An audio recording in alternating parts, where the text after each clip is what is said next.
Assalamualaikum warahmatullahi wabarakatuh. Kami dari kelompok 6 ingin mempresentasikan hasil diskusi kelompok kami tentang pengembangan SDM dan manajemen karir. Saya sendiri, Lina Chandrika Ananda, B11 2019 06071, dan rekan-rekan saya, Sevina Indra Widiana, B11 2019 06052, Mia Della Putri Mawarti, B11 2017 04530, Rizky Maulana, B11 2019 04412. Baiklah, pada soal yang pertama, amatilah pengalaman dan perilaku kerja Hans Stephenson. Apakah dia dapat disebut memiliki karir? Jika tidak, jelaskan alasan dan apa saran kelompok saudara untuk peningkatan karirnya. Jika saudara mempunyai karir, jelaskan apa alasan dan bagaimana bentuk peningkatan karirnya tersebut.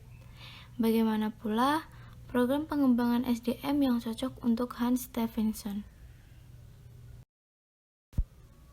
Dari kelompok kami sendiri, Hans Stephenson tersebut memiliki karir karena dalam film tersebut ia merupakan seorang mantan pekerja pabrik yang ditugaskan untuk mencari seorang investor di Jepang. Dan bentuk peningkatan karirnya bagi Hans Stephenson tersebut ada karena dia merupakan mantan pekerja yang sekarang sudah menjadi seorang leader. Teruntuk program pengembangan yang cocok untuk Han, yaitu promosi jabatan yang di dalamnya disertakan pengalaman-pengalaman kerjanya, yaitu seperti tingkat pendidikan, kejujuran, loyalitas. Maka dari itu, Hans Stephenson sudah memiliki kualifikasi yang dibutuhkan untuk promosi jabatan tersebut. Akan tetapi, dalam film tersebut, ia terpaksa tidak bisa jujur karena dia tidak tega dengan pekerja Amerika. Saya Rizky Maulana, NIM B11 2017 04412 akan melanjutkan pertanyaan dari teman saya ke soal nomor 2. Amatilah pengalaman dan perilaku kerja buzzer. Apakah dia dapat disebut memiliki karir? Jika tidak, jelaskan alasan dan apa saran kelompok saudara untuk peningkatan karirnya. Jika sudah mempunyai karir, jelaskan apa alasan dan bagaimana bentuk peningkatan karir tersebut. Bagaimana pula program pengembangan SDM yang cocok untuk buzzer? Jawaban dari kelompok kami, menurut kelompok kami, buzzer merupakan pekerja Amerika Serikat seperti cara berpakaian yang formal, suka menggunakan ujaran dalam bekerja, serta sifat individualisme yang tinggi, dan menurut kami ia tidak memiliki karir karena struk menjadi seorang pekerja terus-menerus.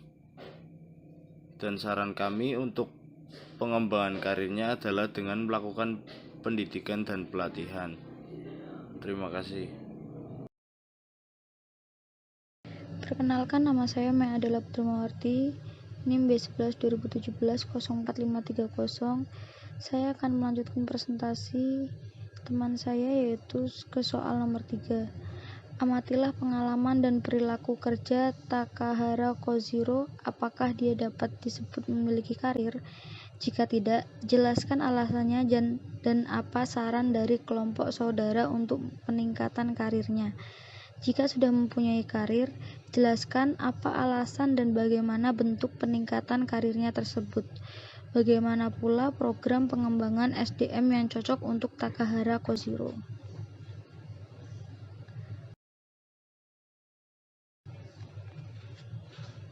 Menurut kelompok kami, Takahara Koziro sudah memiliki karir.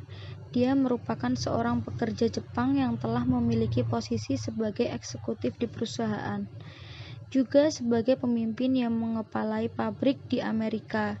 Dan bentuk pengembangan karirnya yang pada awalnya Koziro merupakan seorang yang telah mengikuti program pelatihan untuk eksekutif yang telah dianggap gagal dalam menangani perusahaan. Kemudian dia dimutasi ke Amerika untuk memimpin perusahaan Asan Motor di sana. Dalam pengembangan karirnya itu sendiri tidak ada, karena sudah menjadi eksekutif dari awal. Selanjutnya akan dibacakan oleh teman saya. Soal nomor 4. Secara umum, apakah semua pegawai perlu menata karir subjektifnya? Kaitkanlah dengan tuntutan kualifikasi SDM di era perdagangan bebas. Apa yang harus dilakukan oleh semua pegawai untuk menghadapi hal tersebut dan mengapa hal tersebut penting? Karena seiring bertambahnya usia, kemampuan kita dalam bekerja dengan pasti akan berkurang sedikit demi sedikit. Untuk itu, perubahan sikap dan nilai-nilai kita harus dipersiapkan agar bisa efektif dan efisien dalam bekerja. Untuk itu, tuntutan kualifikasi SDM di era perdagangan bebas saat ini adalah pegawai yang memiliki kemampuan beradaptasi dengan lingkungan terutama bahasa, meningkatkan kemampuan dalam menggunakan teknologi, profesionalisme, dan sistem informasi. Yang harus dilakukan oleh pegawai yaitu harus merencanakan jalur karirnya, penanaman nilai-nilai kerja, serta sebaiknya organisasi yang lebih fleksibel menyesuaikan dengan pegawainya.